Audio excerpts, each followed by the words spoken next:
Hi everyone, please subscribe our channel. మన recipe వచ్చేసి టమాటా కోడిగుడ్డు కర్రీ. దీనికి కావాల్సిన ఇంగ్రీడియంట్స్ ఏంటంటే ఎగ్స్, ఆనియన్స్ అండ్ టమాటోస్.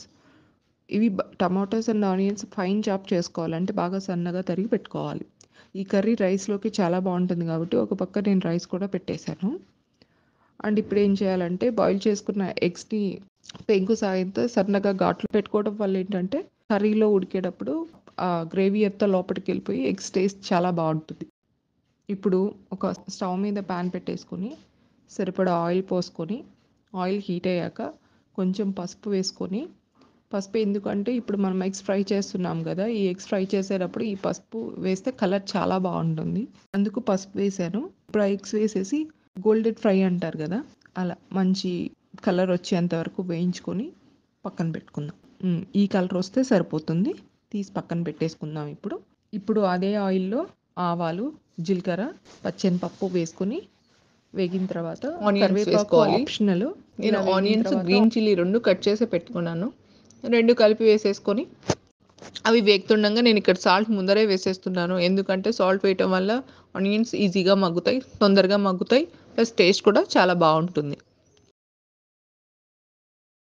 ఇలా ఆనియన్స్ వేగిన తర్వాత టమాటోస్ వేసి మగ్గనివ్వాలి, అంటే 5-10 మినిట్స్ లిడ్ పెట్టుకొని మగ్గనిచ్చేసారు.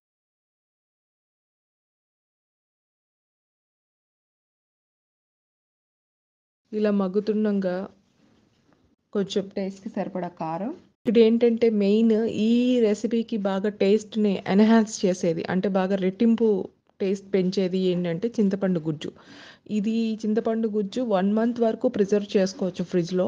నేనైతే నెలకి సరిపడా చేసి పక్కన పెట్టేసుకుంటాను. అది ఎలా చేయాలనేది మీకు ఒక వ్లాగ్లో చేసి చూపిస్తాను. అలా చింతపండు గుజ్జేసి కలుపుకొని ఒక 5-10 మినిట్స్ బాగా మగ్గనివ్వాలి. తర్వాత లిడ్ తీసి పక్కన పెడితే నూనె చూసారా పైకి వస్తున్నట్టుగా ఉంటుంది, ఆల్మోస్ట్ కుక్ అయినట్టే. ఇప్పుడు మనం వేయించుకుని పెట్టుకున్న ఎగ్స్ కూడా అందులో వేసేసుకొని కొంచెం కొత్తిమీర వేసి బాగా కలుపుకొని మరో ఒక 5-10 మినిట్స్ లిడ్ పెట్టి మగ్గనించుకుంటే చాలా టేస్టీ అయిన టమాటా curry ready. Thank you all for watching. Please do share, like and comment.